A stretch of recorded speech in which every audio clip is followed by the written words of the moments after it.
hangover. Niba uri umwe muri benshi bakunda gufata agacupa ku mugoroba n'inshuti cyangwa se n'abavandimwe, birashoboka cyane kunyumva neza. Birashoboka cyane ko wabuze icyo bita hangover. Hangover ni ububabare umuntu yumva mu gihe yaba yanyweye inzoga nyinshi. Hangover itangira kumvikana hagati y'amasaha 6 n'8 nyuma y'uko unyweye izo nzoga nyinshi. Hangover irababaza cyane, benshi banavuga ko nta hantu itaniye na malaria. My baby give me leg over, hangover.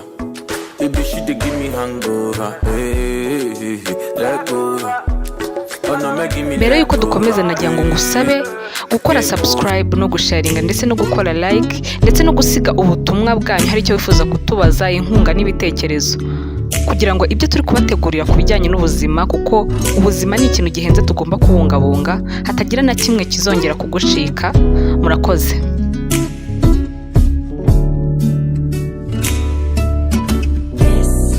Alcohol cyangwa se inzoga igira ibyiza n'ibibi mu mubiri w'umuntu. Ikagira ibyiza mu gihe wayifashe neza mu rugero, ikagira n'ibibi igihe warengereye. Ubushakashatsi bwerekana ko byibura ku munsi umugore atarenza ibirahure 2 naho umugabo ntarenze ibirahure 3. Ibirenze ibyo bitera ibibazo ku mubiri.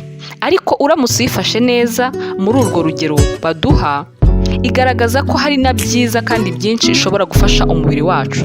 Alcohol cyangwa se inzoga ishobora kugabanya risk yo kuba warwara diabete, igafasha no kurinda umutima ndetse ikanafasha mu igogorwa, kandi ikanagabanya ibinure biri mu mubiri.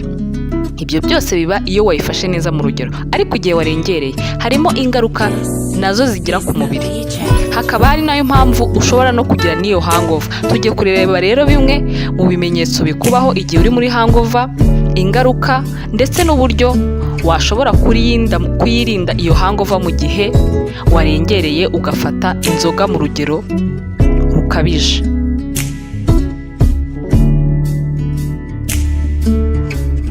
Kunywa inzoga mu rugero rero ntabwo bishobora benshi, ndetse ni bake babishobora. Ni nayo mpamvu hakigaragara ingaruka nyinshi ziterwa no kunywa inzoga ukarenza urugero. Rero baravuga ngo iyo wamenye umwanzi umenya n'uko umurwanya. Wakwibaza uti se ubundi niki kibera mu mibiri yacu iyo twanyweye inzoga bikabije? Ikintu cya mbere kiba ni imbaraga umubiri wacu utakaza urimo ukuramo iyi alcohol cyangwa se inzoga washyize mu mubiri. Umubiri wacu ugira ingano y'amaraso makeya bitewe n'uko inzoga ziba zayaganje. Ushobora kwibaza uti se igisubizo cyabyo ni ikihe? Wakibaza umwijima wacu. Umwijima wacu niwo uba wahagorewe, kuko ugabanya 90% bya alcohol cyangwa inzoga umubiri wacu uba winjije. Kandi noneho igitangaje nuko umwijima wacu ufite ubushobozi gusa bwo kugabanya ikirahure kimwe mu isaha n'igice. Ni ukuvuga ngo mu isaha n'igice nibwo umwijima ushobora kugabanya byibura ikirahure kimwe cy'inzoga cyangwa alcohol iba yinjiye mu mubiri wacu. Aho nibwo rero nibibi cyangwa se bikomeye biba bitangiye. Igihe rero alcohol cyangwa se inzoga imaze kuba degrade mu mwijima cyangwa se kuzahaza cyangwa gukwirakwira mu mwijima wacu, habaho icyo bita acetaldehyde cyangwa se substance toxique. Ni nk'uburozi, ihinduka nk'uburozi mu mwijima, kandi noneho ikaba yanaba cancerigene. Ishobora no kuba yanatera kanseri mu mwijima. Ibyo rero iyo bibaye ku mubiri w'umuntu nibyo bibyara ibimenyetso bimwe muri ibi, nko kubabara umutwe, kugira isesemi, kuruka, gucika intege, ukaba wanasusumira. Ibyo birongera bigaha akazi katoroshye uwo mwijima, kuko n'ubundi umwijima niwo ugomba gukuramo iyo acetaldehyde cyangwa se ubwo burozi buba bwinjiye. Ikibazo rero nuko uwo mwijima wacu udafite ubushobozi bwo gukora nk'imashini, ugenda ukora gake gake. Ibyo binabutera kuba wananirwa cyangwa se watakaza imbaraga zawo. Ikindi kandi iyo tunyweye inzoga cyangwa se alcohol nyinshi bisaba n'imbaraga ku mpyiko zacu, kuko nazo ziba zigomba gusohora amazi cyangwa se ibyo twazinjirijemo bitari bisanzwe. Ni nayo mpamvu usanga umuntu ajya kwihagarika inshuro nyinshi. Uko dukomeza kunywa alcohol cyangwa se inzoga, ni nako mu mubiri wacu amazi arushaho kuba make. Bituma rero umubiri wihigamo amazi hirya no hino muri cya gihe uba ukeneye kwisugasuganya. Wihigamo amazi hirya no hino ndetse ukagera no mu bwonko. Ibyo nibyo bitera bwa bubabare wumva bwo mu mutwe cyangwa se kuba wagira cramp musculaire, ububabare bufata mu ngingo.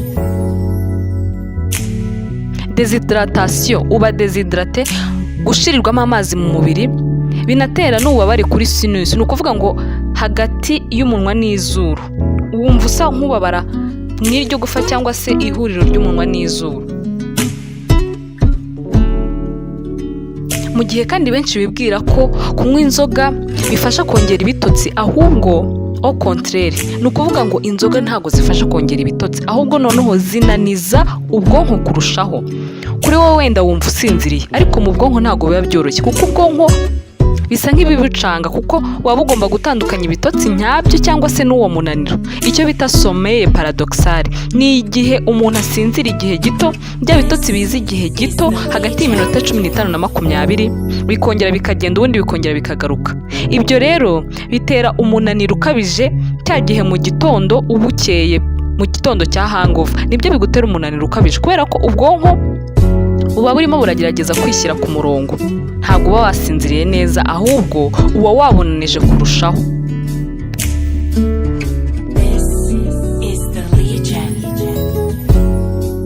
Wakwibaza uti se nyuma y'ibibazo byose biterwa na hangover twakora iki? Icya mbere, bibaye byiza wazireka cyangwa se ukanywa mu rugero. Gusa mu gihe byanze bikarengera, reka turebe byibuze ibyo twakora mu kugerageza koroshya iyi hangover. Ikintu cya mbere wakora, ijya mbere yo kunywa inzoga. Mbere yo kujya muri fete se cyangwa kujya kunywa agacupa, fata isahane nziza y'ibyo kurya byiganjemo proteine kandi birimo n'isukari nkeya. Nk'urugero, ushobora gufata nk'isahane nziza ya makaroni ukayirya ukayimara. Ikindi kandi, burya iyo tunywa inzoga, iyo tunyweye ibirahure by'inzoga 4, ibyo bitakaza litiro y'amazi mu mubiri wacu. Biba byiza rero ubaye unywa inzoga, ukunyweye nk'ikirahure kimwe ukagenda urusoma no ku mazi, ukunyweye ikirahure ugasoma no ku mazi, cyangwa se ukaba wanasoma no ku mutobe w'imbuto, kuko nawo uri mu bigabanya inzoga mu mubiri. Bityo bizatuma umubiri wawe udashirirwa n'amazi. Ikindi, wirinde kuvangavanga inzoga, hitamo kunywa ubwoko bumwe. Aho ni mu gihe utaratangira kunywa inzoga. Ibyo ni byo gukora mu gihe cyangwa se mbere yo kunywa inzoga. Bwakeye rero waraye waborewe, niki cya mbere cyo gukora? Icya mbere, shaka shikarete cyangwa bombo ufata mu rwego rwo kugabanya wa mwuka, kuko wa mwuka nukomeza kuwumva nawe ubwawe uragutera isesemi ndetse unabangamire abantu bose bakwegereye.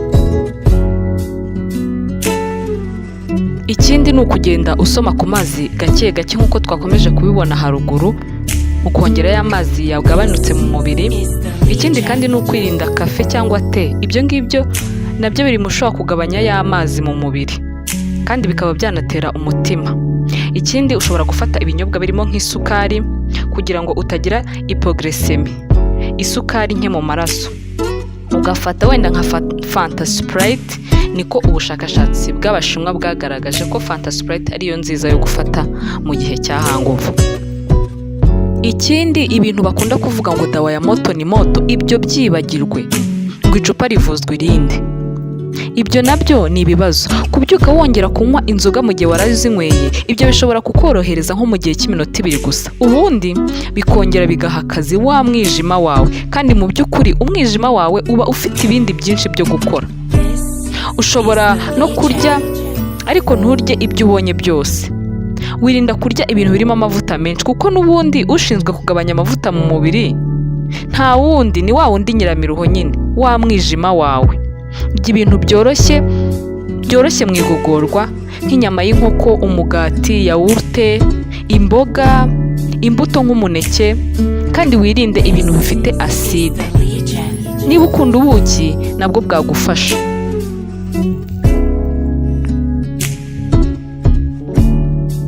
Gusa kandi biba byiza mbere yo gufata ibyo byose byo kurya ubanje gufata citrate de betayine. Ni umuti wo muri farumasi w'ifu ushobora kunywa mu mazi kugira ngo ugufashe kutaba wagira iseseme nyuma yo kurya ukaba wanagarura ibyo wariye. Ikindi ku bantu bakunda gufata ibinini bya antidurere, ikibazo ni uko aspirine cyangwa se ibuprofene ni bibi ku gifu, cyangwa na paracetamol, doliprane. Ibyo byose iyo byivanze n'inzoga biba toxique cyangwa se biba nk'uburozi mu mwijima wawe. Rero aho kugira ngo uhitemo gukoresha imiti, ushobora gukoresha ubundi buryo, nko koga amazi y'akazuyaze ukagendagenda gakeya kugira ngo ukangure umubiri. Gusa icyo twemeranya ni uko umuti wo kwirinda hangover ni ukugabanya ukanywa gake, cyangwa se bigushobokeye ukanazireka, mu gihe bidakunze ukanywa mu rugero.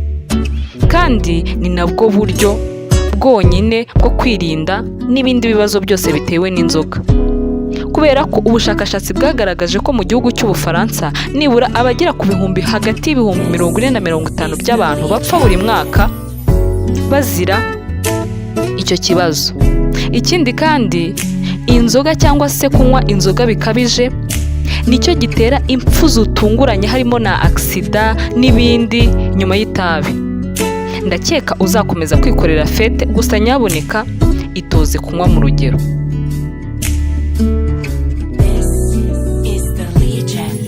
Reka nkubwire iki kintu, hari benshi mu rubyiruko bibwira ko kuba icyamamare cyangwa se umusitari bivuze kunywa inzoga.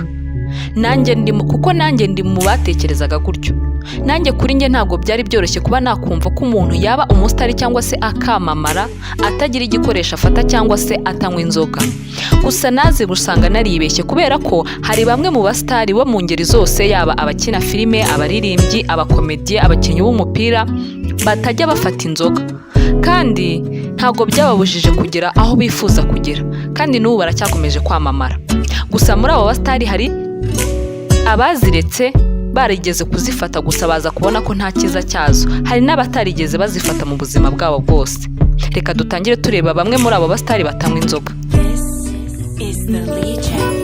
Harimo Blake Lively wakinnye muri filime ya Gospel Girl, Shania Twain, Tyler the Creator umuraperi, Eminem, Jennifer Lopez, Bruce Willis, Kim Kardashian, John Travolta, Jada Pinkett Smith, David Beckham, Jennifer Aniston ndetse na Eva Mendes.